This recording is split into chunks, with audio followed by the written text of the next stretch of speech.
आज का जो हमारा टॉपिक है वो है हड़प्पा सभ्यता का विस्तार। हड़प्पा सभ्यता को हमने पहले ही ध्यान से पढ़ लिया है, अब हम इसके विस्तार के बारे में चर्चा करेंगे। ये इस अध्याय का सेकंड लास्ट क्वेश्चन है, क्वेश्चन बच जाएगा, उसे बाद में करेंगे।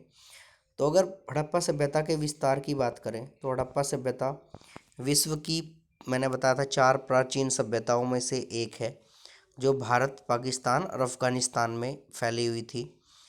अगर बात करें इस सभ्यता को प्रकाश में आने की, तो इस सभ्यता जो प्रकाश में आई वो 1920 के दशक में आई, जब उत्खनन कार्य शुरू हुआ। और ये लगभग इसके अभी तक एनसीईआरटी के मुताबिक, कहीं कहीं तो ज़्यादा होते हैं, 1400 स्थल प्रकाश में आ चुके हैं, जिनमें से 925 भारत में और 475 पाकिस्तान में हैं। इसके अलावा कुछ स्थल, 2-3 स्थल जो है अफ़गानिस्तान में भी मिले हैं। अगर इसके विस्तार की बात करें तो इसका उत्तरी सीमा जम्मू कश्मीर मांडा में पड़ती है। दक्षिणी सीमा जो है इसकी महाराष्ट्र दैमाबाद या दाइमाबाद में पड़ती है। पूर्वी सीमा आलमगीरपुर मेरठ में है, और पश्चिमी जो इसकी सीमा है वह सुतका गेंटोर जो बलूचिस्तान पाकिस्तान में पड़ता है, वहाँ पर इसकी सीमा है। पूर्व से पश्चिम तक इसका विस्तार लगभग 1600 किलोमीटर और उत्तर से दक्षिण तक इसका विस्तार 1400 किलोमीटर है। अगर कुल क्षेत्रफल की बात करें तो ये लगभग 12.50 हजार या 12,500 वर्ग किलोमीटर है, तो काफ़ी ज़्यादा है और दुनिया की सबसे विस्तृत क्षेत्र में फैली हुई सभ्यता है। इससे हमें ये पता लगता है, जो बाकी और 3 जो सभ्यताएं प्राप्त हुई हैं उनसे इसका जो क्षेत्रफल है वो लगभग 4 या 5 गुना है। इसके अलावा जो इसमें कुछ नई चीज़ें देखने को मिली, एक ईंटें, पक्की ईंटें थी यहाँ पर, जो 4:2:1 में थी, जिसके बारे में आपको पहले बता दिया गया है। इसके अलावा एक प्रश्न और उठता है, कई बार पूछ लिया जाता है कि सिंधु घाटी सभ्यता से प्राप्त सबसे बड़ा स्थल कौन सा है। तो जो सबसे बड़ा स्थल प्राप्त हुआ है वो गोदीबाड़ा प्राप्त हुआ है, लोथल से, जिसे हम बंदरगाह कहेंगे। उसके बारे में अभी तक मैंने आपको उसकी लंबाई, चौड़ाई और गहराई नहीं बताई थी, इसे नोट कर लेंगे। 218 मीटर लंबा है वो, और 37 मीटर चौड़ा है, और 3.30 मीटर गहरा है। तो सबसे बड़े स्थलों में ये हो जाएगा। इसके अलावा इसके बारे में कई बार कुछ विद्वानों का ये भी मानना है कि लगभग 2000 से ज़्यादा स्थल सिंधु घाटी सभ्यता के हो सकते हैं, और कुछ किताबों में अभी भी 500 से ज़्यादा स्थलों की खुदाई दिखाई गई है। लेकिन हम एनसीईआरटी के मुताबिक ही चलेंगे। फिलहाल इसके क्वेश्चन करते हैं, उसकी डिटेल्स पढ़ते हैं। अगर बात करें प्रश्न की, तो हड़प्पा सभ्यता की खोज में पुरातत्वविदों का क्या योगदान है, हमें ये बताना है, और इसके बारे में हमें विस्तार से इसकी चर्चा भी करनी है। तो इसके आंसर के बारे में लिखेंगे, भारत की सिंधु नदी घाटी में, ये 2 बार हो गया, घाटी कटा हुआ है, में विश्व की सबसे प्राचीनतम सभ्यता फल फूल रही थी। इसके नष्ट हो जाने के हजारों वर्षों बाद जब लोग इस क्षेत्र में गए तो उन्हें अनेक वस्तुएं प्राप्त हुई जो इस सभ्यता की खोज का आधार बनी। ठीक है, इसके आगे पढ़ेंगे। प्रारंभ में दयाराम साहनी को हड़प्पा क्षेत्र से कुछ मोहरें प्राप्त हुई, जब उसे हड़प्पा भेजा गया था सर जॉन मार्शल के द्वारा। और राखलदास बनर्जी को मोहनजोदड़ो से ऐसी ही मोहरें प्राप्त हुई। प्राप्त मोहरों के आधार पर ऐसा माना गया कि दोनों एक ही संस्कृति के स्थल थे।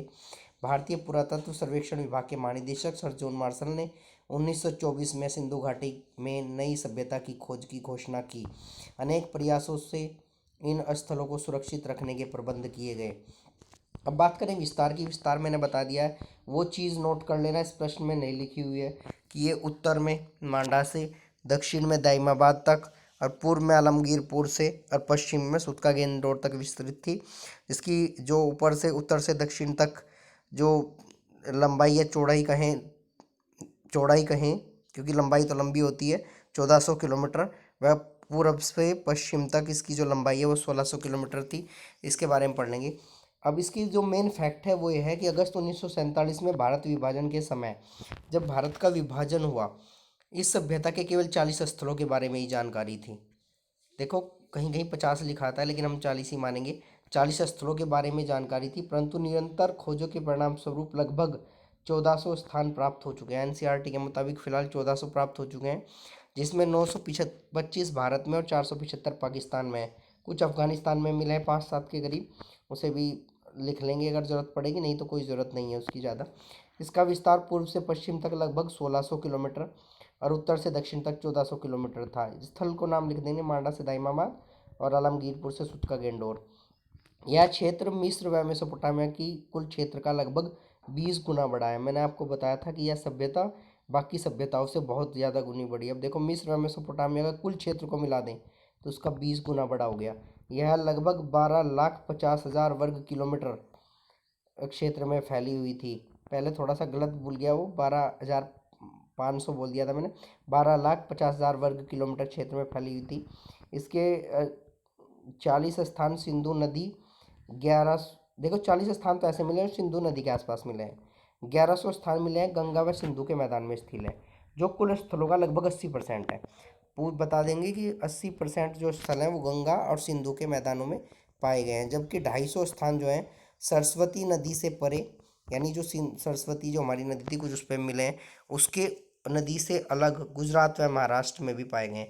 250 स्थल ऐसे हैं जो ना तो गंगा घाटी में है और ना इसके बाकी जो स्थल बचे हुए हैं वो ना हमारी सिंधु नदी घाटी में है। तो इससे अंदाजा लगा सकते हैं कि हमारे देश में एक ऐसी सभ्यता आज से लगभग 4,000 साल या 3,000 साल, लगभग 3200 से 1900 तक मान के चलते हैं, अब से तो लगभग वही पड़ेगा 5,000 साल के आसपास, कि 5,000 साल पहले, 4 से 5,000 साल पहले एक ऐसी सभ्यता फल फूल रही थी जैसी विश्व में कोई दूसरी नहीं थी। ये हमारे लिए एक गर्व का विषय है। फिलहाल आज के लिए इतना ही, बाकी लेक्चर में मिलेंगे, डिटेल्स वहीं प्रोवाइड करा दी जाएंगी। फिलहाल के लिए धन्यवाद।